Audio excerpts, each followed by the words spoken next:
Hi guys, I've got another marketing parable for you today. So this one is called The Empty Jar. So one day, the marketer sat at a table with a sign and an empty jar. The sign read, "Best olives in the world."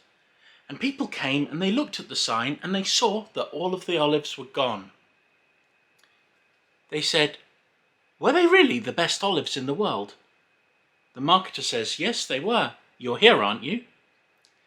Now here's the thing about advertising. The best advertising, it doesn't sell a product. What it does is it creates a demand for the product. Every single one of those people who would come to this store and see this would be interested in the olive. So what have we got? We've got a large collection of people who are there to check out the olives. What do we know? We know that the customers want olives. Sometimes it can be good to try and sell something that doesn't exist to people to find out whether or not they want it. I'll give you an example. We did a couple of trials with one of the restaurants I worked at where we sold different things, and one of the things that we ended up selling quite a lot of, which we'd never created before, was a seafood salad.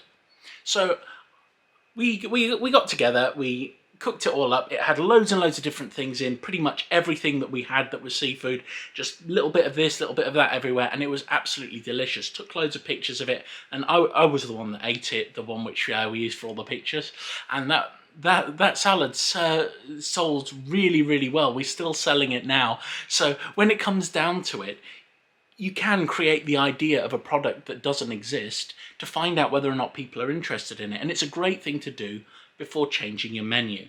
Anyway, I know this one seems a little bit weird and it may not make a lot of sense, but if you think about it in that context, hopefully it will help, because this is a strategy that can be used really, really well.